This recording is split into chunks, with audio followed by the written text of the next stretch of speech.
It's time we answer a question on your stock in a little segment we like to call Your Stock, Our Take. Buy, sell, or hold. Lucara Diamond Corp, LUC on the TSX, currently trading at a price of about 68 cents and has a market cap of about $317 million.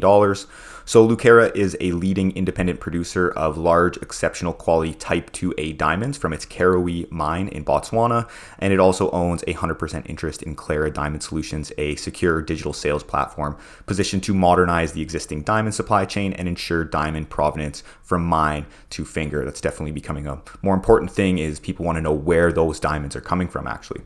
So looking at some key points here. In the fall of 2019, right before the outbreak of the COVID-19 pandemic, Lucara suspended its regular dividend with the announcement of a positive feasibility study for development of an underground mine at Karowe. So they're going to be using that cash that they were paying out in a dividend to help fund this. Now, the Karowe underground expansion project will extend the mine life to at least 2040 and will add approximately $4 billion in revenue over its life.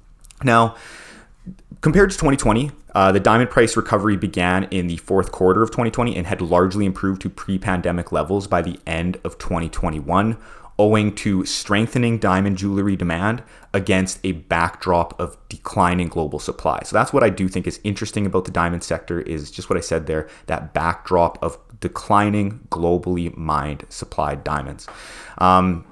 So the diamond market is very dynamic and has changed drastically over the last decade.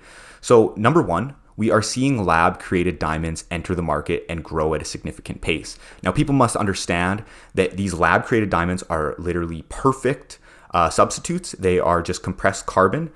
So there's nothing different about them from a mined diamond other than just that they're created in a lab. Now, number two here, looking at the diamond market, rough diamond supply is at a multi-decade low because of mine closures, such as Rio Tinto's Argyle mine, which was in operation since the 80s, which recently just closed in 2020. Now, so looking at the company's recent financial results for Q4 of 2021, revenue was $57.9 million, an increase of 37% over the previous year. And this was primarily, due to pent-up demand, as well as the average price per carat sold increased to about $560 per carat, a 39% increase over the previous year. Net income was $1.7 million compared to a loss in Q4 of 2020. And fiscal 2021, so this is for the full year, adjusted EBITDA was about $102.5 million. The company has about $27 million in cash, and debt was $46.7 million. And on a valuation basis, they are trading with a trailing enterprise value to EBITDA multiple of just 2.5 times. The company did provide some 2022 revenue guidance of between 195 to 225 million, which would represent a slight decrease from what they posted in 2021 of 230 million. So our take here. Now, Lucara and the current state of the diamond industry definitely fascinate me. First, on the diamond industry, demand is strong coming out of the pandemic due to pent-up demand and consumers' desire for diamond jewelry. And on the supply side, we are seeing cheaper lab-created diamonds, which are a perfect substitute to mined diamonds, begin to grab market share, all while mined rough diamond supply is expected to plateau through the end of this decade due to limited new diamond mines coming online. Now, with Lucara specifically, on the other hand, the company trades with extremely low valuations and has a path to growth ahead of it with its underground expansion project, which will extend the mine life to at least 2040 and is anticipated to come online in 2026.